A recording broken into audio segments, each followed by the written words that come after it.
Tell me about Bobby Unser.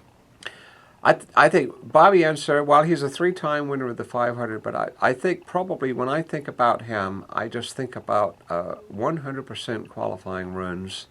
There have been people like Tom Snever was another one, Rick Mears. They just seem to wrench everything they possibly could out of a car when qualifying. And I've seen him come in from a full lap run and take the headstock off and just be completely bathed in perspiration. And I don't know that there's been anybody that came along where the will to win was so out there. I mean, he doesn't. There's no fire burning inside. There's a fire burning outside. And yet, what was amazing to me was the fact that he would drop out of a race in contention and drop out of a race and then immediately be able to turn off that competitive spirit. And I've seen where an interviewer came up to him after he'd taken the helmet off and the headstock, and then somebody wants to interview him, and then he just doesn't interview.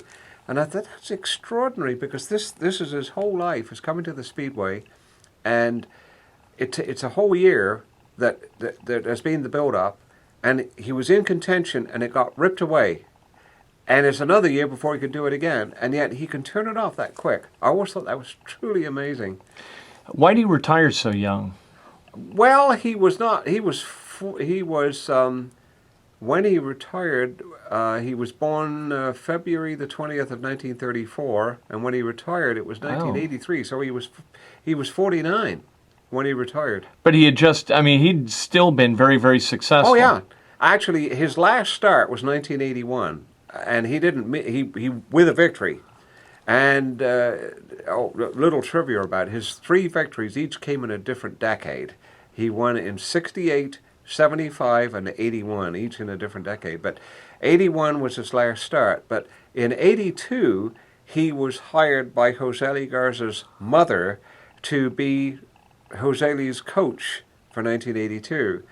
And the plan was that if Jose got qualified well, then Bobby would run a second car. Well, they had a heck of a time getting Jose in the race, so that ended that. But then in 1983, he was going to drive for Pat Patrick. He was going to be Gordon Johncock's teammate. And then he had an accident at Phoenix that he says has no bearing on his retirement, but he did hang it up right after that and immediately say he wasn't going to race anymore. And he didn't. And he didn't. He held to it. I didn't know that. So he was 49. He was 49 when he retired, yeah. But I think he was, in my mind, he was younger because he had just won.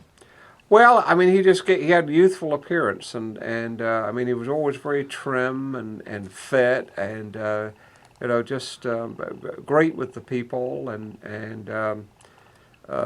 in addition to the 3 wins, he also had a second in 74, and so he was a contender every year. But I don't know that there's ever been anybody that ran harder or gave more of themselves in qualifications.